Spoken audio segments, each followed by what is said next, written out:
Hey guys, welcome back to Let's Talk About It with Jackie and Megan. This is actually our second time recording this episode. Some Is it technical really us if we don't have difficulties. tech issues? Yeah, it's not really us, so that only made sense. But as you can see from the title, this is a very spicy episode, some may say. So Megan, what are we talking about today? I have officially become Lutheran, which I feel like maybe some people could see coming. We were like interviewing Brian Wolfmueller, and I had a few comments be like, "You didn't defend the evangelical position well enough." But I was like, "Well, yeah."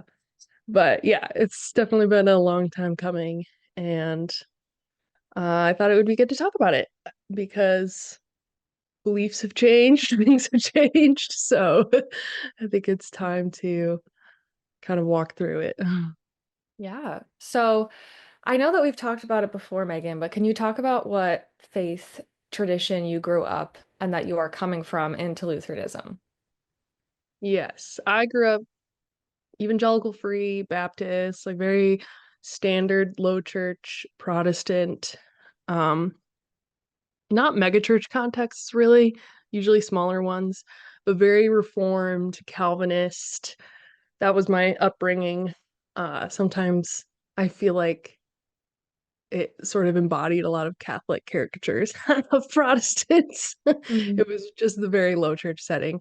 And Mhm. then in college, I went to Bible school. And so that's when I started re-examining a lot of my beliefs. And that's when I started questioning like Reformed theology specifically and Calvinism. And that's when I sort of moved away from that, but I was still within like non-denominational settings. So that's kind of what I'm coming from. Yeah. So then you went to Moody Bible Institute, you met John, you got married. When and what kind of led you to start exploring outside of your context? And there's so many different ways you can go in Christianity, different denominations. So what made you start specifically exploring Lutheranism?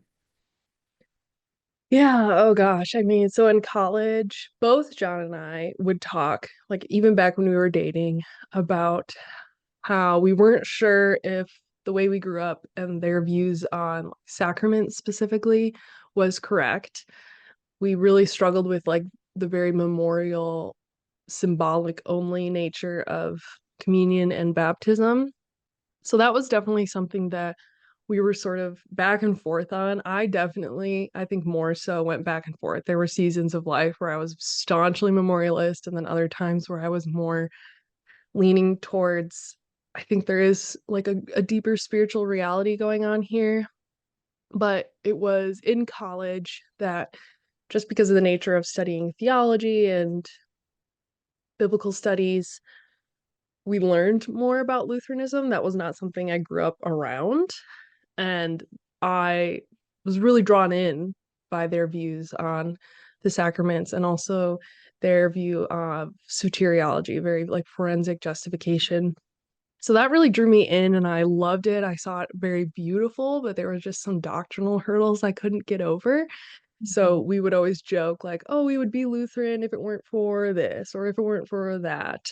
And so just because of the season of life we were in and we were heavily involved in ministry in churches because of our degrees, it wasn't really something I felt I could really explore. So I sort of just left it at that for now Mhm. and continued on. It wasn't until really we moved to Wisconsin. We moved to Wisconsin because John was doing his MDiv and he was offered a pastoral internship at this church and he needed that in order to graduate. So we moved up here so that he could do that internship. And this church was very casual, laid back, very low church Protestant, very non-denominational. And I struggled in that context. I think John, he struggled as well, but because he felt that he had to be connected to this church in order to fulfill his requirements and his responsibilities. I think he pushed a lot of that aside, where I sort of more openly struggled with how a lot of things were handled in that setting. So that's when I once again really started looking into things again. And there was I think our first Easter here, so 2022, there was a Good Friday service where it was just sort of like a breakdown moment for me. It was very, very laid back. And people who know me know like I love Good Friday services. I find them extremely emotional, very meaningful. And this one was basically just like a worship service. And then communion was sort of done at the end as an afterthought almost. And it sort of broke me. Really I just felt very distant from God. I felt like I wasn't being fed. I felt like I wasn't sure spiritually where I was at. But in that moment, once again, John was just so involved in this church that I kind of had to take a step back and say, okay, I think right now God is telling me to wait. So that was just a season of like looking into things and studying and thinking and praying, but not being able to really act, which was difficult. Mhm. Uh, and then towards the end of his internship, there was a baptism service where they baptized only in Jesus's name. And that was something that both John and I like looked at each other and we were like, what? And so we had a very long conversation after that. And then we talked to the pastoral staff about it. And it was just very, I think I could say dismissed. It was seen as like not very important, our concerns. Mhm. And I think that was a moment where we really were confronted with, okay, we need to re-examine what exactly we believe. And specifically when it came to sacraments, what do these mean? What do we believe to be true? And is the context we're in where we believe these are truthfully being practiced? And the answer was no. And so that's when we more seriously started to look outside of like a low church Protestant non-denominational setting. And we kind of returned back to looking at Lutheranism, which we had done in college. Yeah. That was like very long and rambling. No, Hopefully that that was made sense. great. Yeah, I think because I think some could say if you kind of explain like your experience at this most recent church, like, oh, you just had an experience with an evangelical low church experience, and so now you're going extreme and then going into Lutheranism. But it sounds like you always kind of had these questions and you were attracted to parts of Lutheranism. Um, and then this experience at this church just kind of brought that to the forefront again, and it was already kind of there. And you mentioned, though, that there were some aspects of Lutheranism that you just could not agree with or could not get over. And do you want to talk a little bit about what those are, what those were? Yeah. Yeah. So a big one was infant baptism, which is pretty much present in every high church setting, I think I could say. That was I did not grow up with that at all. I grew up with believers baptism, adult baptism. I was baptized as a child, but I was still able to like make that choice or whatever. And so I wasn't familiar at all with baptismal regeneration, infant baptism, and it was extremely confusing to me. Yeah. And I I did study it in college. I had a professor who was Anglican. I even wrote a whole paper just kind of going over my struggle with it. And I think he could see that I just didn't quite understand it. But I think what I realized after the whole experience with the baptism at that church that I was kind of taking for granted, like what I had always grown up with to be true, and that I hadn't really like put it in the fire as hotly as I had infant baptism. Like I need to actually examine what I've grown up with and just am comfortable with and figure out if it is actually true. Mhm. And so I just had to ask myself, what is baptism? What does it mean and what does it do? And what I realized is I don't believe that is just a symbol or just a time to share your testimony, which I think in a lot of low church settings, baptism, it's seen as important, but it's seen as almost like a public display of your Okay. faith or Yeah, right. a public declaration of I have chosen to follow Jesus. It's usually seen as an opportunity for someone to share their testimony. Mm.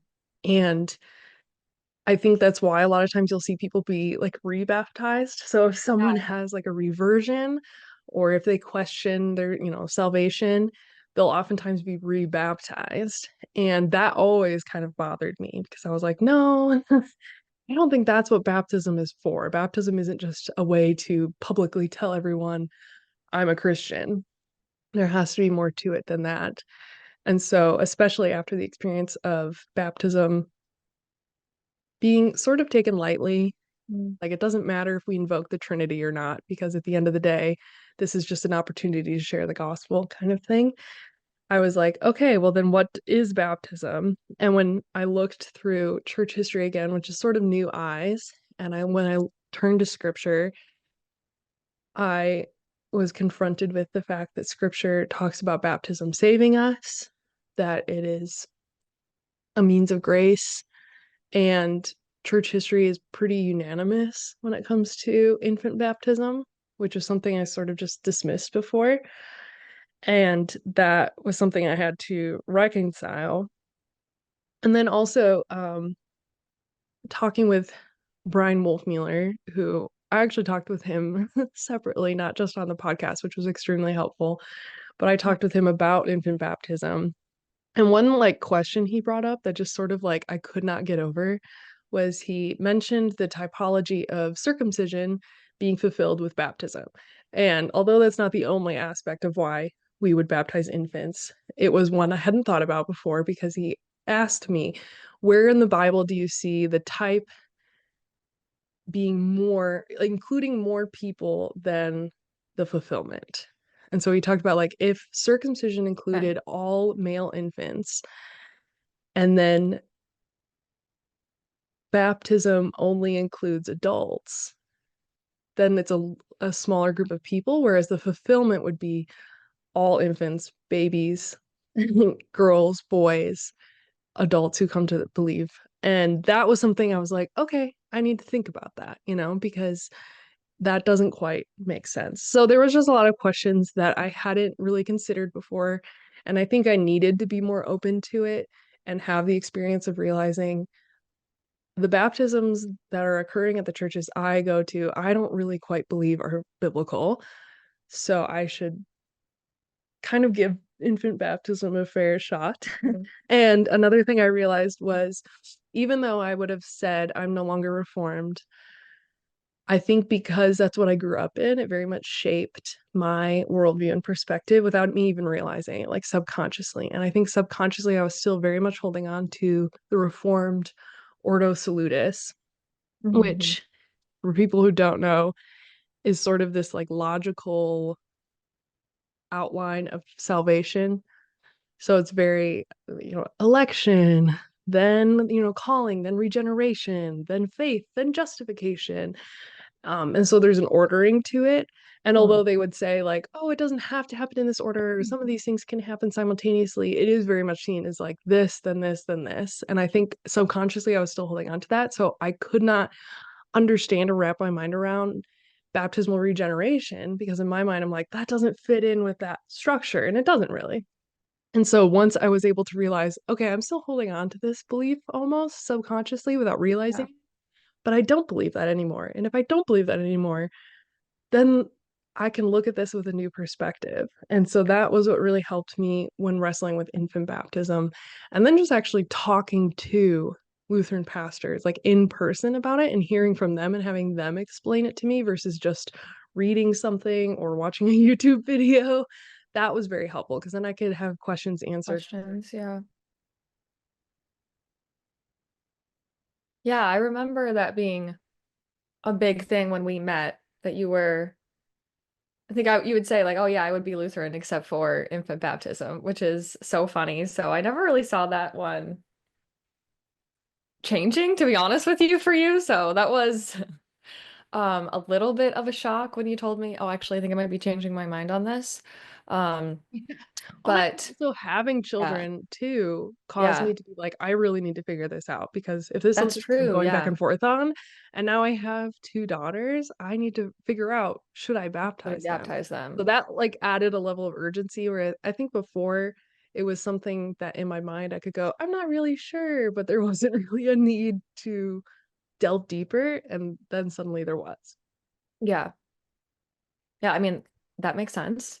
Um, I know there's another one that you and I would kind of fight about. Not fight about, but I mean, and you did help me understand. So a closed table around communion, like you did help me understand why that can be upsetting because I really did not get it before. From like a Catholic view, it's like, well, I don't agree with your doctrines. I don't want to receive at your church. Why would you want to receive at my church? So you helped me understand why that is upsetting. But I know that was also a barrier for you because Lutherans, like Catholics, also have closed communion. Um, Yeah, that was a big so one for me. I would say yeah, even after infant baptism was no longer an issue, I was still really struggling with yeah, closed table. And that was not something John struggled with as much as me. But yeah, like Jackie said, it's something that you and I had maybe like little tiffs over. I was the yeah. I wouldn't most say we fought, but we obsessive. definitely Yeah. it's like yeah, that was definitely the one that I feel like was the most like contentious between us.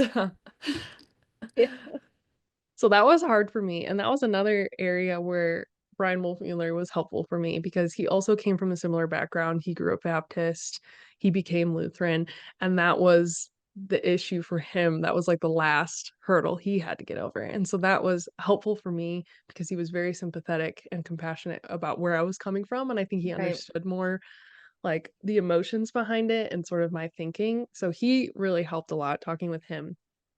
But once again, I just had to ask myself, what does taking the Lord's Supper mean and what is happening? Because if I'm saying once again that I no longer hold to this memorial position, I had to realize, like subconsciously, once again, I am still having it shape my perspective. And so I think just from reflection and from prayer, what I've come to realize is for the memorial position, because it is a time of remembrance, it's specifically a time of remembering Christ's death on the cross and what he has done for us. It's remembering the Last Supper, it's remembering his promise to us, this salvation. It's a reminder of why he had to go to the cross, that our sins put him there.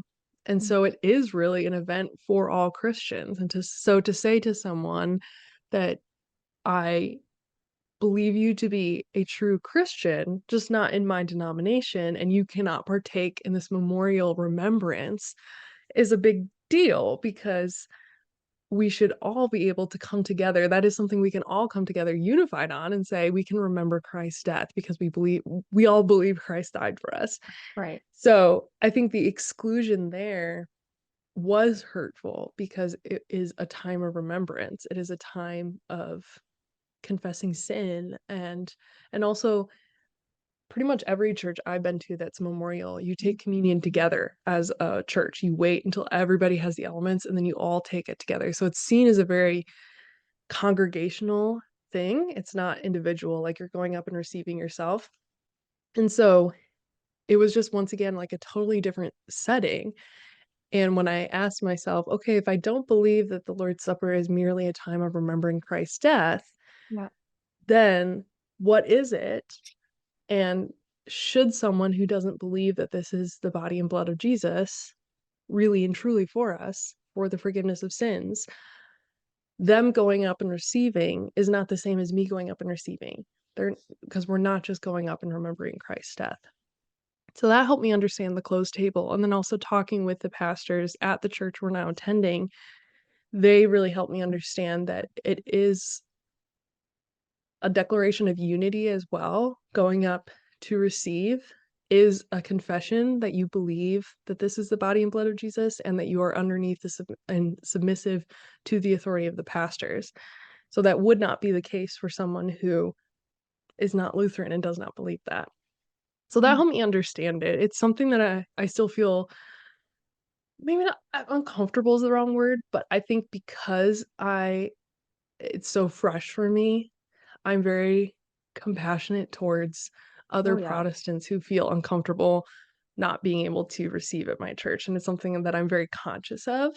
Right. But I think it just helped understand why, like, the community aspect specifically is so important for the memorialist position. And it's something I still think it's a very beautiful thing. I just don't think that it is the communion that was like established by Jesus. Yeah. Yeah, so we talked about some things that you struggled with in Lutheranism, but what are some parts of the doctrine that you find especially meaningful or just some of the practices in Lutheranism that you've really come to love? I love the liturgy. I love the structure of the service. I love that every everything we're doing has meaning and symbolism behind it. That's something extremely beautiful. I love that it is more formal and uh yeah, there's just a reverence there that I didn't feel was present in low church settings. I also really appreciate the structure itself and the accountability there. The fact that they have to uphold to creeds and there are specific statements that we recite in service Mhm. and a catechism that you're following because something that we struggled with at like non-denominational churches is a lot of times it's sort of vague on what you have to believe in order Mhm. to be a member there. And in a way, it's very ecumenical. They'll be like, oh, anyone's welcome. Right. You could believe in, you know, this view of the end times or that view. It doesn't matter. But what there was just a lot of strife within that. And I think for both John and I, we appreciated just having a clear set of this is what you are to believe in order to be a part of our church and to be a part of our denomination. And so to have like a synod that you are answering to is very comforting for me. And then also just from my own church hurt growing up, there it was because of the structure of a lot of these non-denominational churches, it's very easy for the pastor to have a lot of control and a lot of sway. And I just saw the danger to that and what Yeah, could happen because of that. And so to once again have pastors who are accountable it's just very relieving and comforting for me. And for so I sure. really appreciate that about Lutheranism.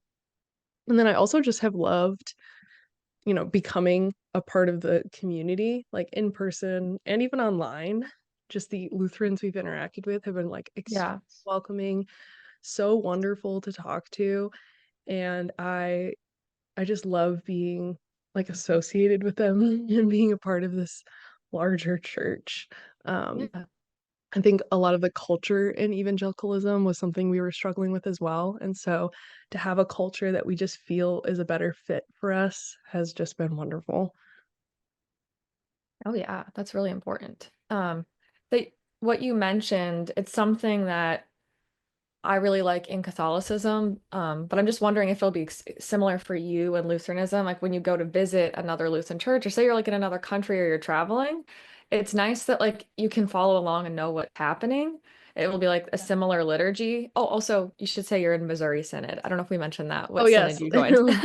Lutheran Church But Missouri Synod, yes. yeah, that's something that I have really loved. I can go anywhere, like in any language, and I'm like, oh, I know exactly what's going on. Yeah. So that I would be interested to see if you went to a Missouri Synod church somewhere else, if it would be not exactly the same, because it never, every church can have its own flavor, but like very similar that you can follow along. Hmm. Mm. Yeah, I do love that we're all following like a similar, if not the same liturgy is Yeah, really wonderful. And I think that also lends to the sense of community. Like there's a connection. Like I yeah. could talk to a Lutheran on like Twitter or something, and we went to a similar church service. And so that's fun. Yeah. It was funny. I noticed a lot of the Lutheran liturgy and the Catholic liturgy line up too. Like the readings were similar in that weekend, which Yeah. I thought was funny. I'm like, how did that happen? Or you guys have like an ABC year, so do we. So I thought that was funny too. Yeah. Um, because I think we're gonna do an episode. I did go to a Lutheran service with Megan when her girls got baptized, but to fulfill my Sunday obligation, I'd gone to the vigil mass, and then at the Lutheran service, I'm like, wait, these readings are the same. There's been All a few like, times because obviously I yeah, like follow a lot of Catholics on like Instagram yeah, and friends with them, and they'll mention like, oh, the reading today, like in this gospel, I'll be like, oh yeah, we read that oh, too. yeah. Yeah, it all kind of follows. It's because we're all like following, like the Advent season, and there are certain things that all as Christians we're all entering into. So it makes sense that the readings would be similar.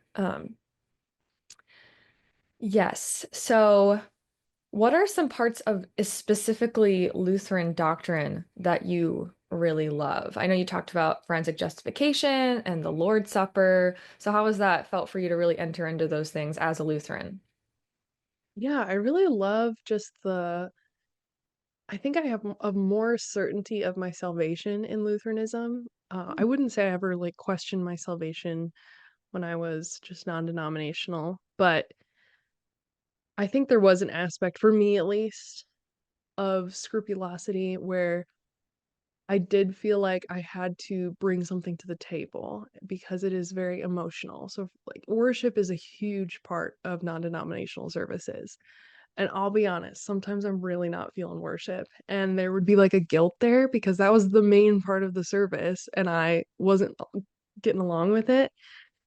And I felt, if I'm feeling dry or far away from God, because so much of it is emotional and relationship driven, if I don't feel like my relationship with God, like my personal relationship with Jesus, is on fire, I didn't quite know where to turn. It was is very just difficult for me, especially in seasons where like newborn season, where I don't have time to just like sit Yeah. every morning with my coffee and like read my Bible and pray. Like I just genuinely don't have the time, or someone's gonna be bugging me.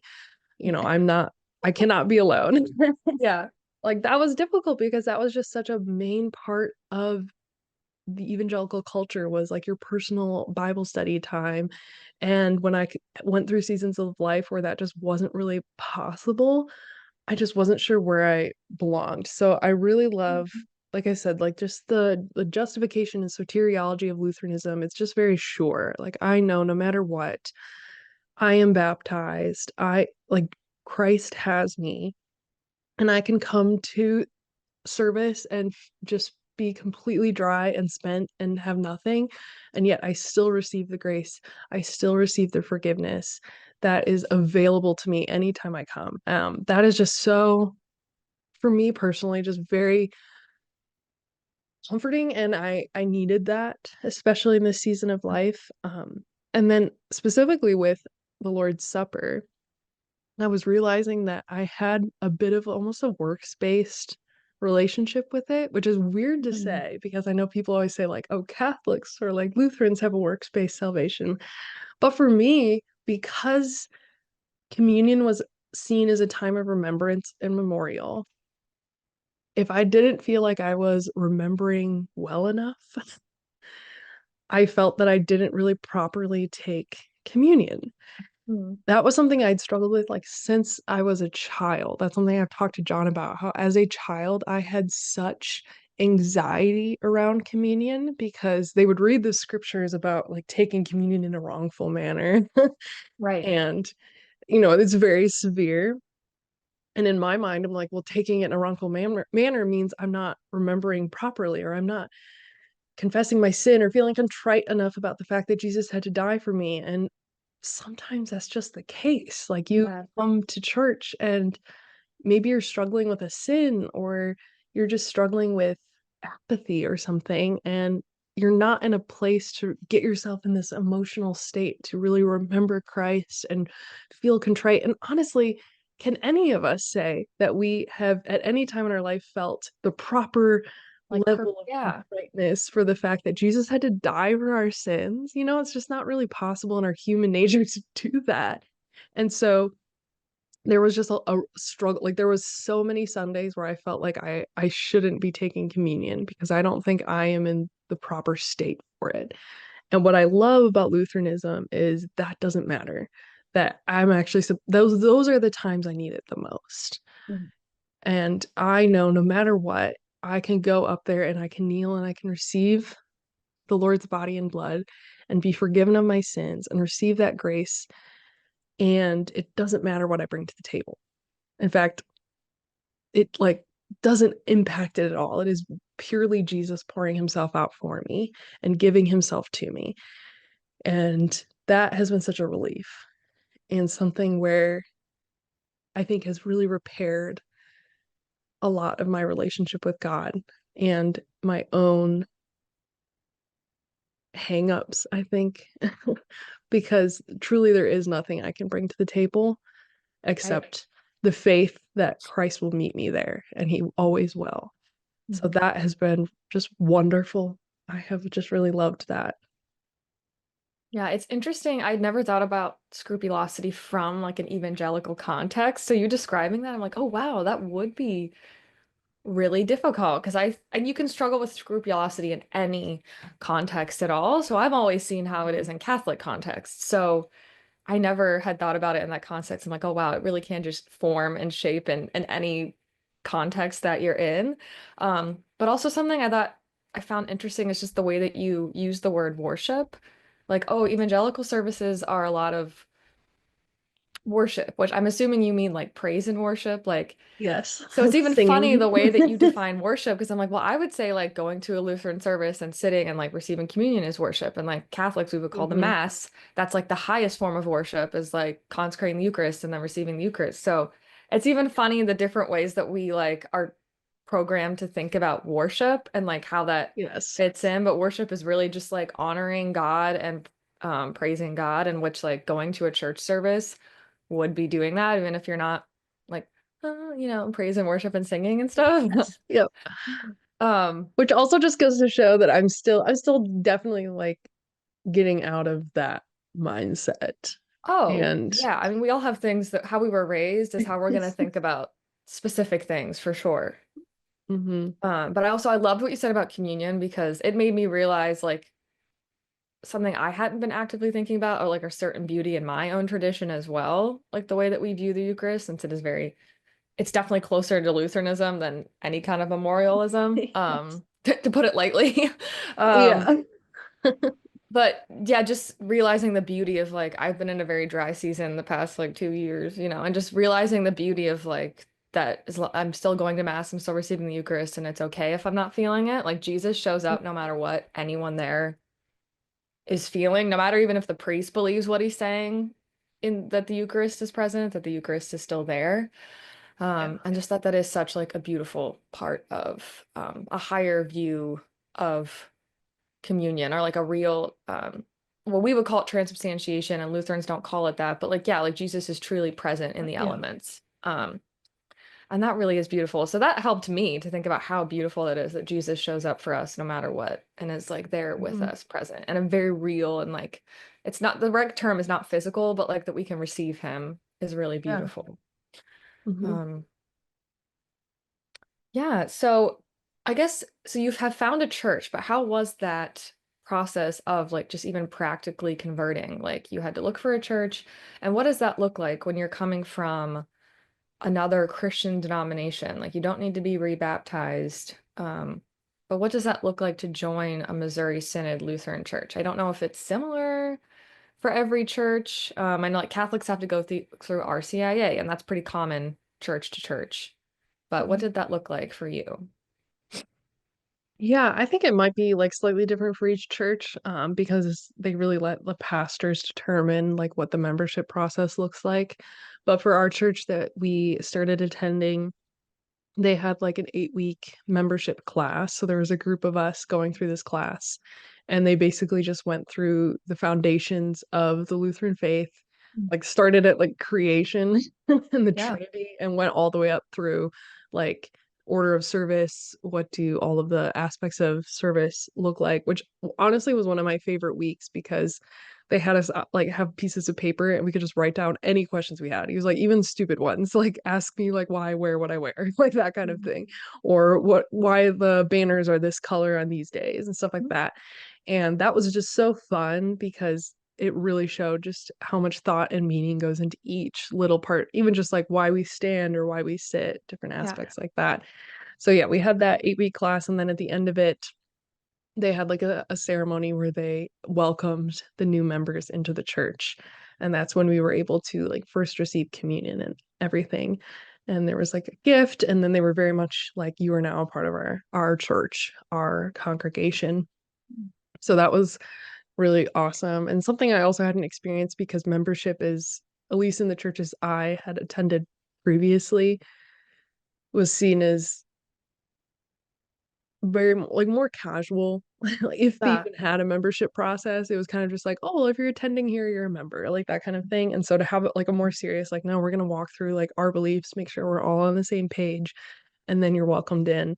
That was just very, very meaningful.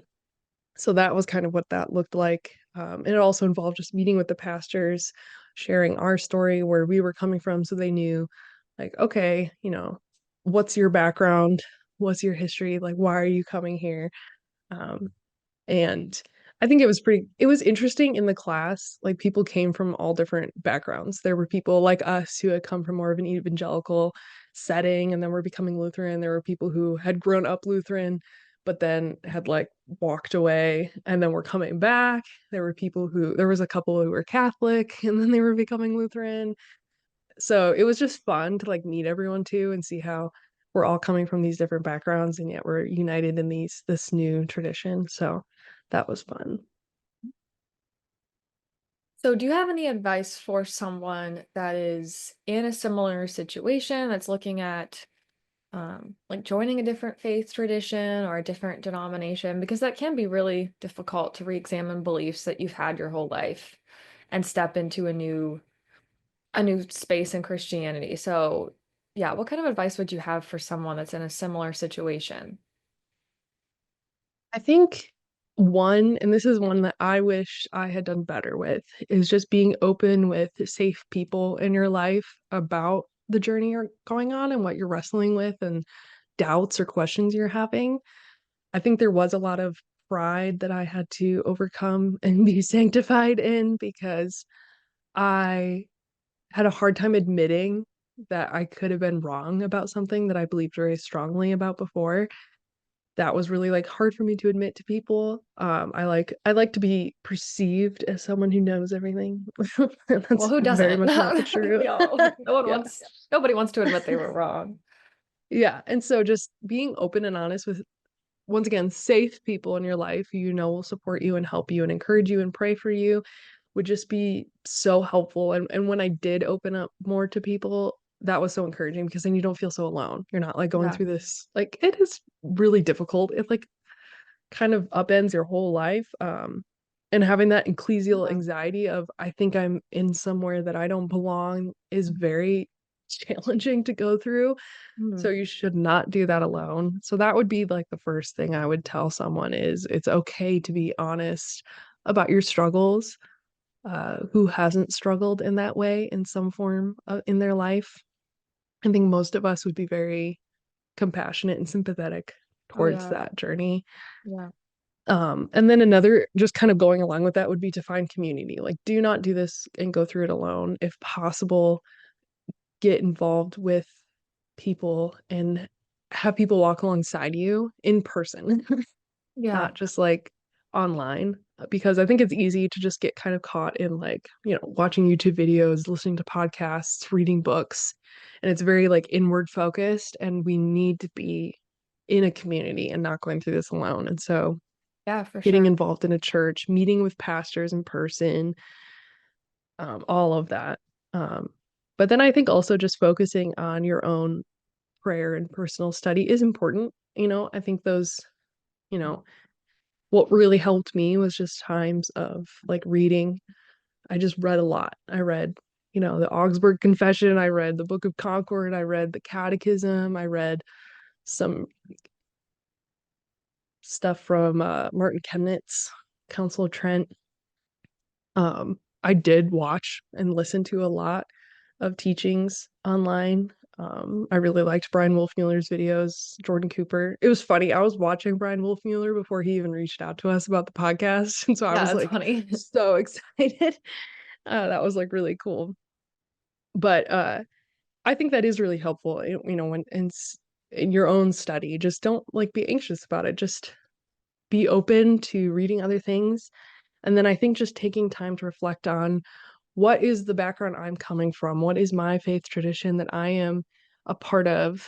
And how has that influenced what I believe, even just how I view the world, how I view theology? Because for me personally, that was extremely helpful realizing, okay, there's these beliefs that because I grew up, they're so foundational to my faith that even if I no longer verbally would, assent to them, they're affecting how I view things and how I understand things. And so, sort of, I know it's like a hot topic word, but deconstructing that, just understanding, okay, Yeah. this is where I'm coming from and how it's affecting me. I mean, we have to do that in like a lot of areas of life and Yeah. relationships. How did I grow up? What are the unspoken rules of my family that are affecting how I view relationships should take place? But doing that specifically with faith was something that I hadn't heard someone talk about before. And so that was really Right. helpful for me, is just realizing how is this even just it's a lens to which I'm viewing these things I'm reading and studying. And once I remove that lens, I can be more open and actually accept different things. So that would be my advice, is just finding community, being not alone in it, and then also in your own study, being more open and understanding where you're coming from. Yeah. And you did talk about this, but also, how did prayer kind of work into that? I feel like there's so many intelligent people, like that Gavin Ortland on, who would disagree with us on some of these core things. And then there's this intelligent person that believes this. So it's like, I can't just follow the most intelligent person and study, and because you Yeah. can hear anything that can start to kind of convince you anyway. So how for you did prayer factor into all of this? Because I feel like that could be the most important part of all of it, just bringing this all to the Lord and sitting with him Yeah. in it. Yeah, it was huge. I mean, I was praying the entire journey. I was praying Right. back when I felt like I couldn't really take action at the time, that I was just deep in prayer. And I think what's comforting about that is the fact that the Lord is with us at every step of that process and of that journey. I never felt that he was abandoning me or just that I'm left to my own devices to figure it all out. And I think Right. that a lot of times it can feel that way when you're just reading stuff and listening to stuff and like you said, trying to find the smartest person who has the best argument. It's just very like it's up to me. And what's helpful about prayer is it turns us outside of that and focuses back on the fact that it's really the Lord doing a Right. work in me, directing me, Yeah. and that at the end of the day, this is about me following him. And I think it just redirects our perspective and our focus back to Right. God. So it has to be a huge part of it. It Right. has to be something that you're doing, and it can bring a lot of comfort in a lot of the aspects of this, which can bring a lot of anxiety as well. So yes, definitely being deep in prayer. Yeah. If you can't do anything else, just pray. Yeah. And just to not have anxiety about like, I think there's a lot of Gavin Ortland has also talked about this too, but just, and we've all had that anxiety, like, what if I'm in the wrong denomination? What if Yeah. I'm not doing things right? But like that God is very patient with us, and also that like we don't have to have everything right to have a relationship with God or to be saved, or, just staying close to Jesus and allowing him to work in your life and lead you to where you need to be. I mean, that's all you can do. I think the only way you would really like lose your salvation is if you're being actively disobedient. Like, no, I'm not going to do that. And even in Yeah. those And I think moments, I think God's patient with us and is like, okay, I'm going to wait for you to like, lose some of that stubbornness and yes, get that burned out of you. yeah, No, and that's something so we see in scripture too, is just the Lord is so, so patient. patient with us. Oh my So gosh, yeah. patient, so merciful. I mean, every character in the Bible, there were times where they were very far from God and not doing things correctly. Right. I guess not every character, most Yeah. everyone. And the fact that the Lord is just steadfast is very comforting, that no matter where you are, he is very merciful. His grace is there. And at the end of the day, yeah, like you said, losing your salvation, I don't think you lose it. I think you reject your salvation. And so Right. as long as you're not Exactly. actively spurning Exactly. God and saying, I don't want you, if you're saying, I Yeah. want you, I'm just not sure where I I don't should know where I'm go. supposed to be. Yeah. Yes, that is a prayer he is wanting to answer. And so, Yeah. yeah, I also think if you're even trying to figure it out, or if you're practicing Christianity like in some way, even though we do it in such a broken way, like, or you're fighting with God, that shows that you care about God and you're not apathetic toward him. And you're not like giving up on him. Um, so yeah, I wouldn't worry about that. I think a lot of people can be very scrupulous and anxious about being saved, yeah, in any context, and like just to stay close to Jesus and focus on him. And like you'll be fine.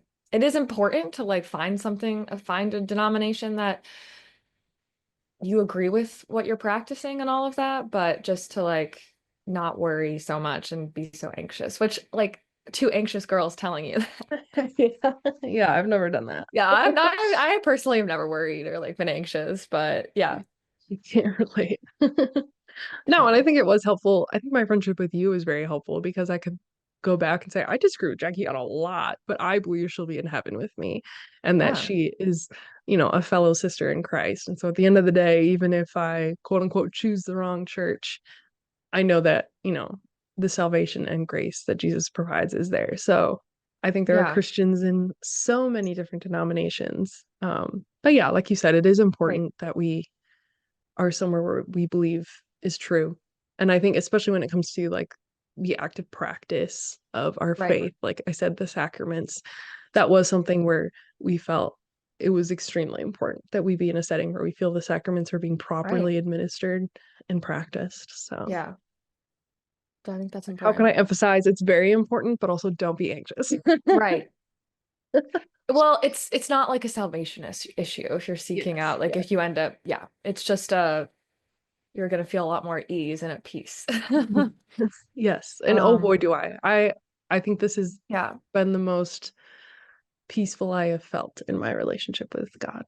yeah, that's really beautiful. And I'm like happy to see you find that because I could see before you were anxious in the Yes. context that you were in. I think I would even ask you sometimes, like, Megan, I don't really get how you're in a church where you don't agree with their view of the like communion, and you're like, oh, because you were working through it. So, but I was It's something like I I brought up cannot talk once. about this right now. Yeah, because I was like, wait, I don't. Yeah, I remember just thinking about it myself and thinking I really couldn't do that. So like maybe she can, and that's fine, but I don't understand. You're like, well, Yeah, because it's you were like whatever. It just doesn't figuring it bother me at out. all. So yeah. Um, but yeah, thank you so much for sharing. I think this will be really helpful for a lot of people, whether they're thinking of converting to Lutheranism or not, but just like if they're struggling in their denomination that they're in. And just, yeah, I think it's just really beautiful to hear people's stories. So thank you for being honest and vulnerable. And it's helped me to learn a lot more about Lutheranism. I don't think I ever would have or ever gone to a Lutheran service. So yeah, it was cool to see the differences and the similarities. Yeah. So maybe we'll do an episode on that. We'll see.